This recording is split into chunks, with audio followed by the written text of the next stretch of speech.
What's going on, ladies and gentlemen? Welcome back to another video. This is your boy, Mr. CJ Talk Sports, back here with another video. And today, we're going to be reacting, or at least I'm going to be reacting to one of my favorite sports talk shows, Undisputed, featuring Shannon, Sharpe, and Skip Bayless. With a little bit of context, when I first started getting into sports media, my two number one idols were both Stephen A. Smith and Skip Bayless. Made me believe that I am a young version of Stephen A. Smith with my boisterous attitude, the way I scream and rant about things that I am passionate about, as well as my high debating skills when it comes to football and basketball. Newsflash: when it comes to basketball, I could probably go toe to toe with Stephen A. Smith. Football, however, I will school him under the table because of how much better I am than him. But today, we're going to be reacting to one of my other idols, Skip Bayless, and his show, Undisputed, with his co-host, Shannon Sharpe. And we're going to be reacting to what were their thoughts on Tampa Bay's win over the Buffalo Bills. Now, to give my initial thoughts, the Buffalo Bills were pretty much left for dead after the first half.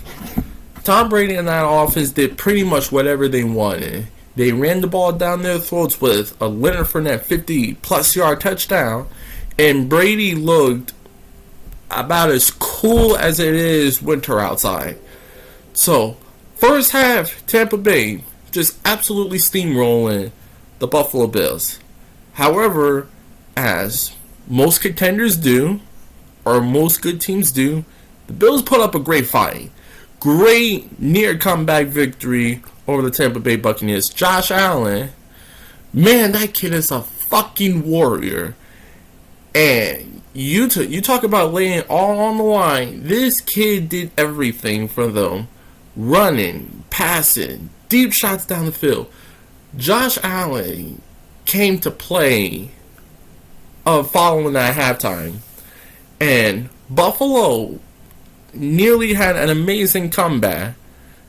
Sean McDermott, one of the better defensive minds in all of football, he got to cook it in the second half as him and Leslie Frazier laid out an excellent game plan to stifle that Tampa Bay offense. In the first half, the Bills were trying to match up with Tampa Bay as far as playing a lot of matchup zone, trying to confuse and decipher Tom Brady. But the problem is, if you do not get consistent pressure on Brady, it doesn't matter what type of coverage you throw at him, he's going to pick you apart. Second half, however, Buffalo did started to get after him a little bit, playing more aggressive, started to send the house more.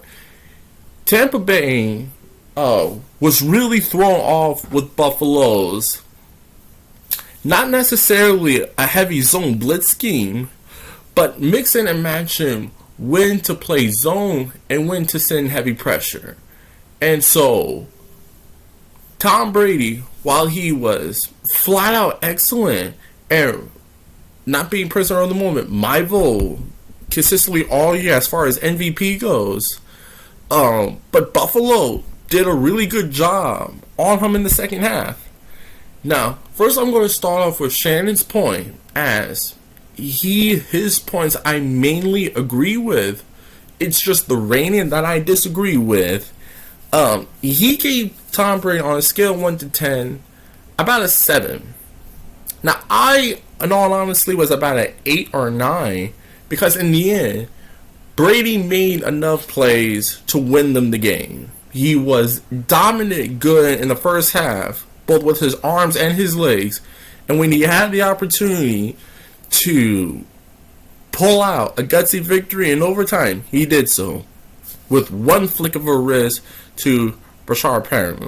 By the way, did anyone even know, other than Buccaneer fans, that he was on the squad in the first place? I can't even remember the last stop Sharpe had other than Baltimore.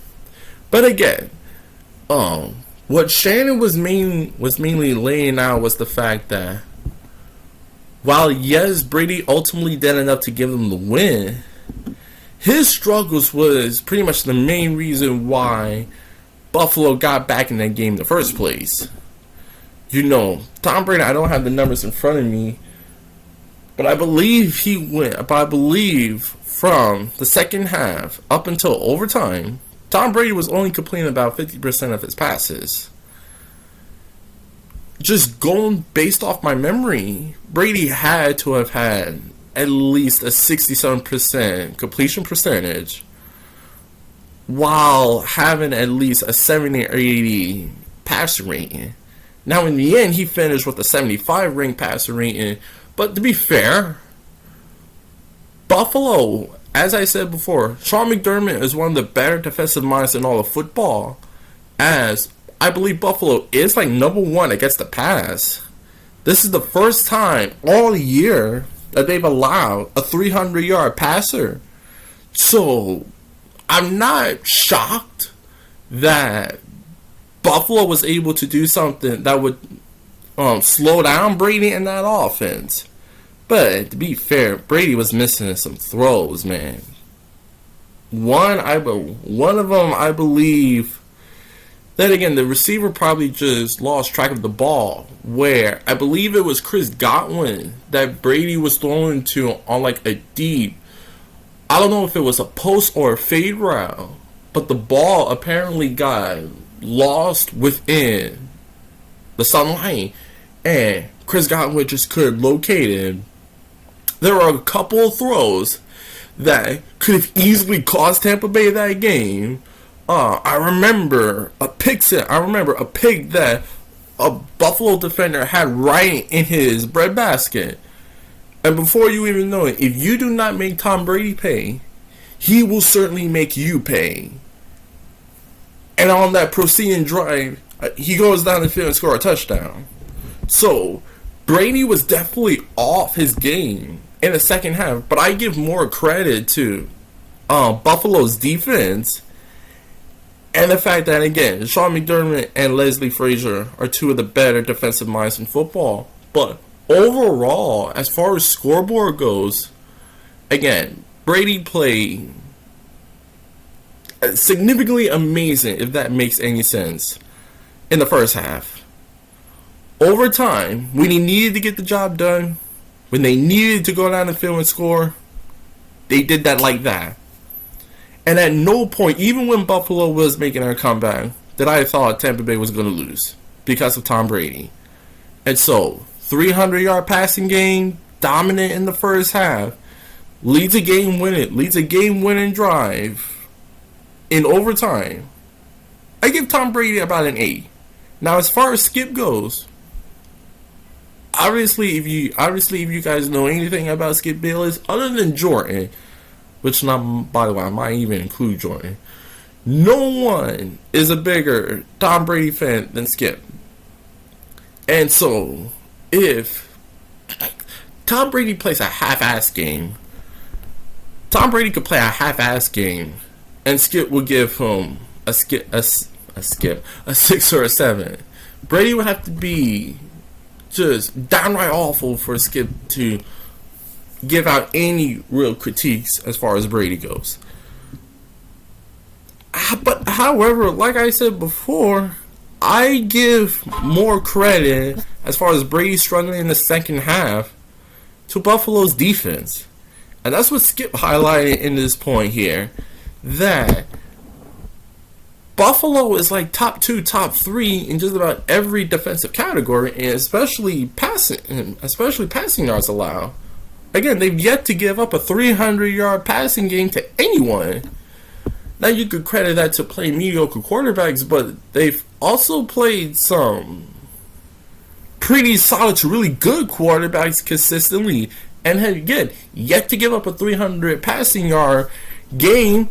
And honestly, the main reason why Brady got that 300-yard game was a catch and run by Sharpe. So, before I sign out, guys, let me know what you guys think. Are you guys cool with me doing these first take / undisputed reactions? Because this is kind of how I got into sports media by going over my favorite debates on either First Take or Undisputed and reacting to them amongst my friends. So, let me know what you guys think in the comment section down below. I'm on the road now towards the end of the year for 50 subscribers on the CJ Talk Sports channel. So please, give it a like. Follow me on Twitter and Instagram. Just look for me at Christian Jones. Again, you guys can catch me.